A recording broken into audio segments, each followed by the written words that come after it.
Hey guys, it's another snack. We're going to talk about new AFI single, and we're going to talk about Kyle went to a show. We're going to talk about new AFI look, I think, too. Oh, that's what we're starting with for sure. Okay. So Davey Havok, who is, he changes his appearance from time to time. In this alternative press interview that we can point to right. Where's the YouTube thing? It's over here on this side. I always forget. We'll put it up there. The link to that interview. Yeah, over there. That's where it'll be. And but this is his new look. I mean, this is what Davey Havok looks like now.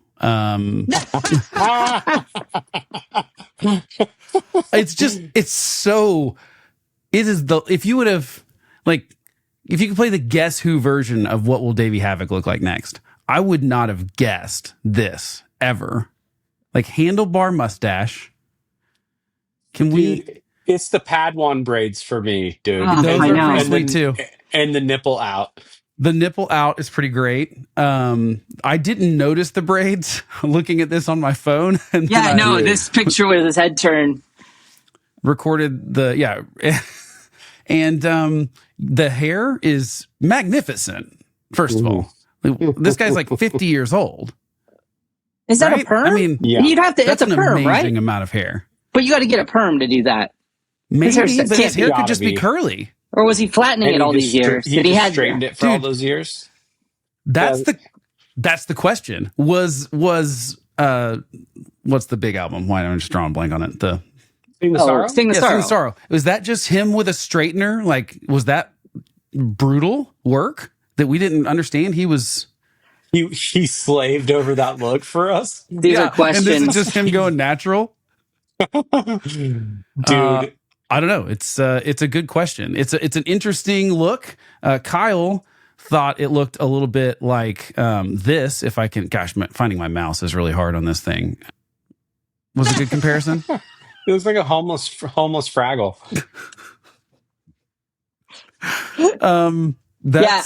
I definitely feel like I could be standing next to him and I'd be like, I just, all I have is my debit card, man. I don't have any like change on me. I'm sorry. I'm a millionaire, wild, guys. I'm the lead singer of a huge rock band. I'm about to blow your mind. Did you guys watch the interview? Oh yeah, I did not. Well, here's the clip from it. What would you say your first like transcendent experience with art was? Oh wow, the Muppets. Who knows? No way. Here's the deal, though. That's real life. Every real artist, that should be the answer. Though. It should be the answer because I really think it's probably mine too. Same, dude. Yeah, of course. Like between Sesame Street and the Muppet movie, the 70s Muppet movie, like the old one. Those were formative for me. The what Sweetums at the car dealership, that is like implanted into my memory, as that's like a core memory from when I was very little. Dude, the Rainbow Connection, like that reached inside and touched my heart, man. Yeah. Great song. I still don't know how they got Kermit to ride a bike. I'm sure there's a behind the scenes or something, but I still don't understand what's happening there. Special effects wise, there were some good comments on Reddit. One of my favorite is, "Let me get Crosby, Stills, and Nash." He looks like a jellyfish that did porn in the 70s. I don't know why I like that one. But it's pretty funny. I don't know. It's quite a look. I dig it, I guess. I've oddly enough, in preparation for this, I had seen this stuff. We had talked about it in the chat. I had not listened to the song yet. And so Chris said I should listen to it here for the first time, like reaction wise. So we're going to do that. Kyle and Chris have already listened to it. So we'll get their thoughts on it after we play it here. All right. So here's the new single from AFI called Behind the Clock. I'm going to listen to it for the first time. We'll see what I think.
Is like, what works is happening?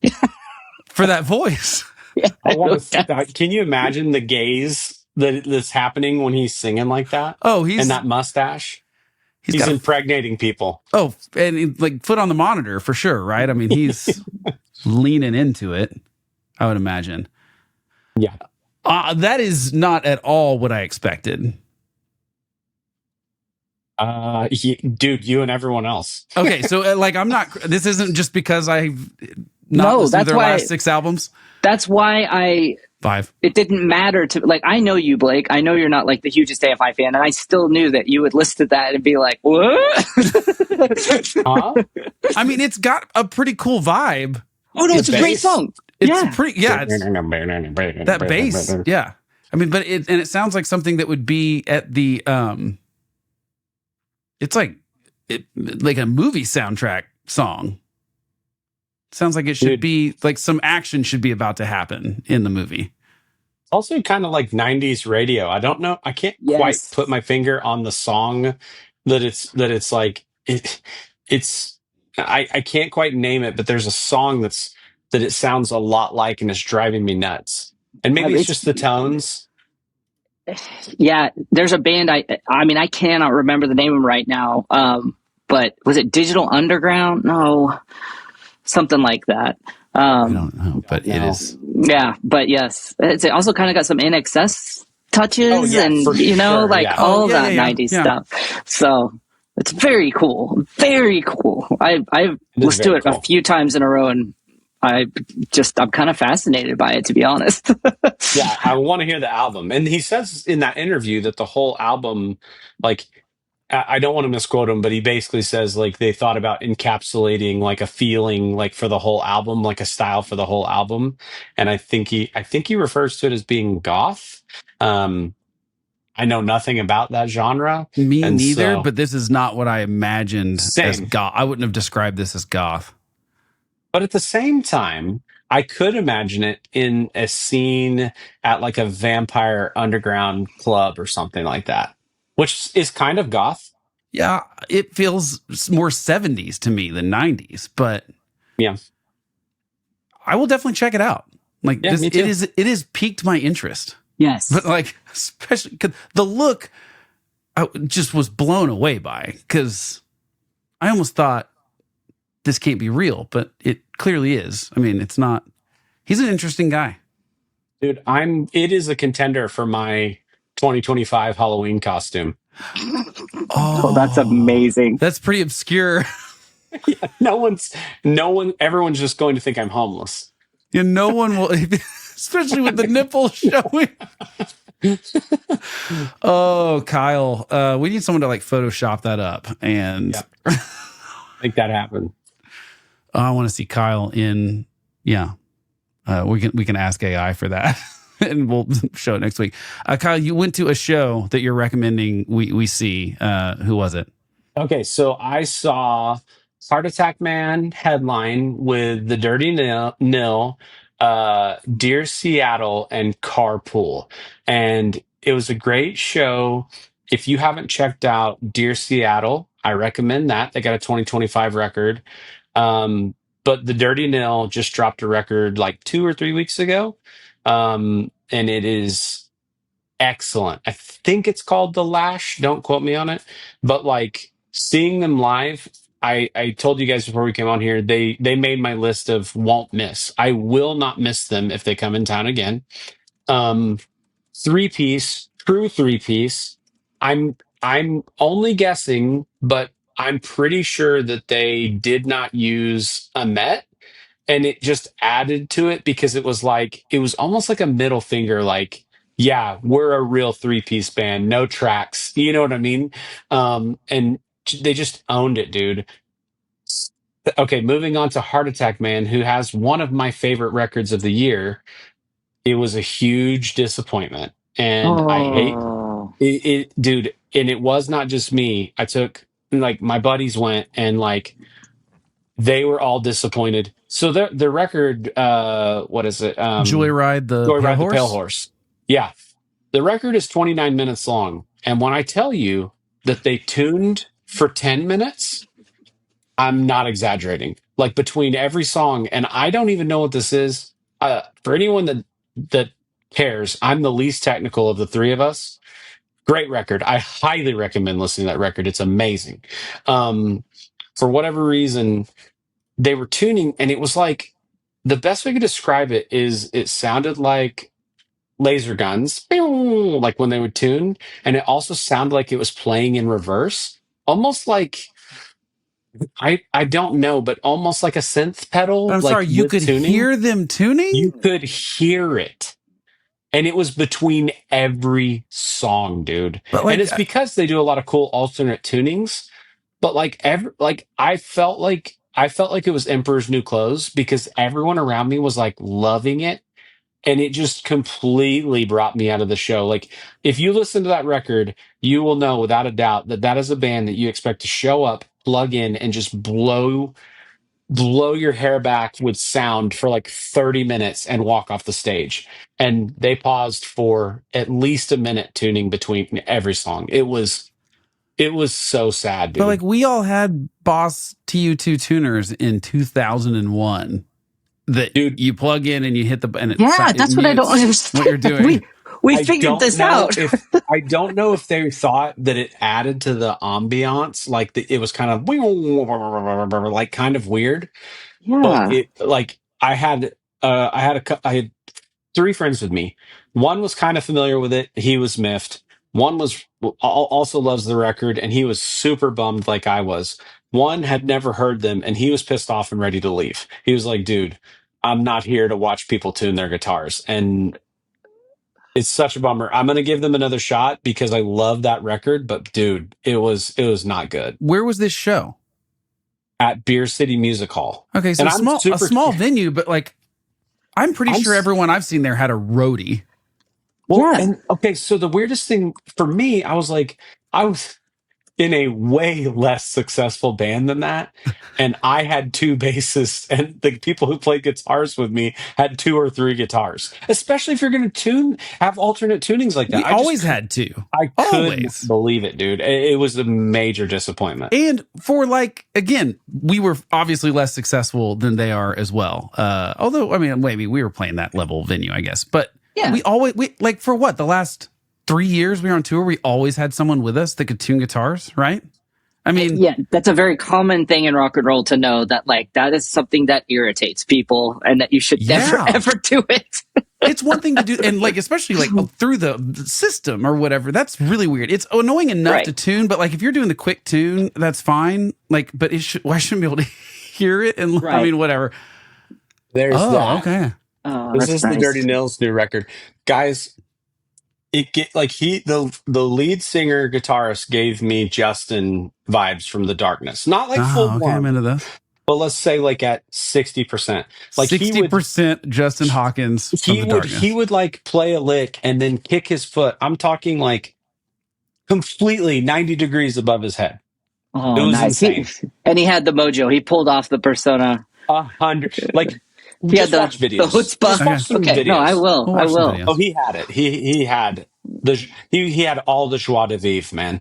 Well, I mean, now I feel like we have to do this here, right? Yeah. I mean, let's just find a video. I'm gonna find a video real quick, and we'll do it. Hold on. He's got some pipes too. Yeah, he does, dude.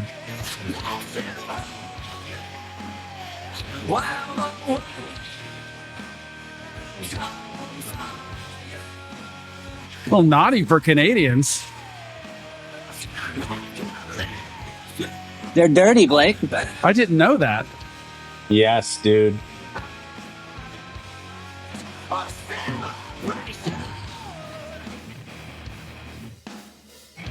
Oh, that's gnarly. He's a little less tongue-in-cheek here than he was live, but lots of down on the knees. It was awesome. Fun. Yeah. I'm into it. Watch some live videos, because the thing is, like, I didn't know. I never picked up on, like, the tongue-in-cheek kind of, like, rock star vibe from them just from watching their videos, but seeing them live, it just clicked, and I've been listening to all of their albums since. I already loved them, but, like, I love them more, which is I think that's pretty impressive for a band nowadays, for your live show to make me love you more. That's a rarity for me. Yeah, I mean, you're 2 for 2 on this episode so far on piquing my interest. Cannot find a video of a Heart Attack Man tuning. Sorry, Well, I'm shocked, because there was plenty of time for people to take a video. Yeah, apparently no one could get their phone out in time and couldn't do so. Dude, I looked at Reddit, like, truly, I was so flabbergasted. I was, like, searching the internet, like, is this a thing? I've been doing that right now, because that's just so. Your story is so bizarre. Something something had to have been off. I think because it had to have been on purpose. I feel like it. What's weird is to be able to hear it. Last show of the tour.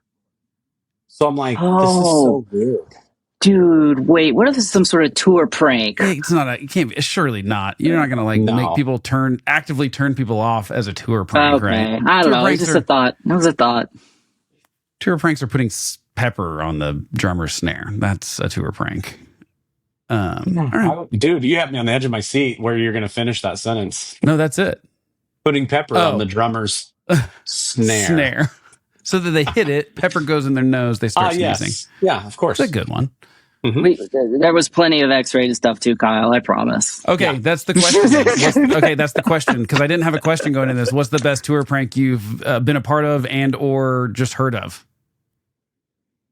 I'll go with mine first while y'all think, if you want to. Go ahead.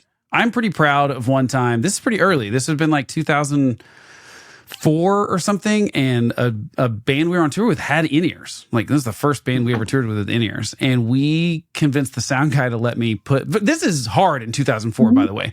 We put Anchorman quotes on my iPod and plugged it into the board, and in between songs would pump Anchorman quotes. But it was like we slow rolled it. So like the first song is just like I think we put, go F yourself San Diego or something. And they kind of like looked around for a second, but then just thought, I don't know, it's probably something else. And then like they played a couple more songs, and like we pumped another one in, and they kind of look at each other again, and they can't figure out. Anyway, I thought it was pretty good, because we had to this is a lot of work back then. We had to find the quotes, some MP3 of them on the internet, load them onto my computer, load them onto the iPod, convince the sound guy to plug it in. The miracle that we had a sound guy that even knew how in-ear monitors worked at that point. So that was a fun one. Oh man, it makes my heart so happy remembering that. Kyle, dude, so the very first big tour that I got to go on, it was such a weird tour, because it didn't match. The bands were great and fun, but it was with a band called Red, which is like a kind of like a new metal band, and Waverly, and they're kind of like country guys. And we rolled up from Oklahoma, and we're like, all right, we're going to match the level of country that everyone gives us. And so for I don't know, 2 weeks, it was like, hey guys, yeah, that rocked. I was telling people like, dude, you rocked up there. You're the Maynard James Keenan of guitar. And like, they'd be like, oh, thank you, man. Thanks. You faked an accent for how long? 3 weeks. and one day, like, we just stopped. It was like, hey, what's up, guys? And they were like, what? Remember Davey did that from Man Alive to us. He had a fake Israeli accent for forever, and then we found out I remember. A year later we found out he had a perfect normal American accent, because they're from Israel, so it wasn't we thought nothing of it. And their drummer also had a legitimate Right. No. And then just, we and found out. And then the other two guys didn't so much. And so it was totally, and then like he just talked normal one time. And it was like well after the tour. That was like, we were at a show that they were playing in town with another band friend of ours. And we were like, what? It's like, oh yeah, I was faking that the whole time. Yeah, they totally believed our lies. It was awesome. Fantastic. That is commitment to the bit. Yep, totally. Chris, can you think of one? I mean, I'll tell you the first one that came to my head. It's not that interesting of a prank. It was more of a, you had to be there kind of thing. But we had all kinds of, Blake remembers, we had all kinds of problems with our trailer, like the wheel bearings being greased and all this stuff. And so the guys, I don't know if you were out on this, Blake. I think I was. Steve, okay. Yeah. I was asleep and they were like, Chris, you need to come look at the trailer, man. Something's really wrong. And my heart just sank. I was like, what could possibly be happening now? So I go out there and I look at the trailer and I'm like looking at everything's fine. And there's this freaking license plate that says, if this trailer's a rockin', don't come a knockin'. And I was like, oh man, I was so mad. I was so mad.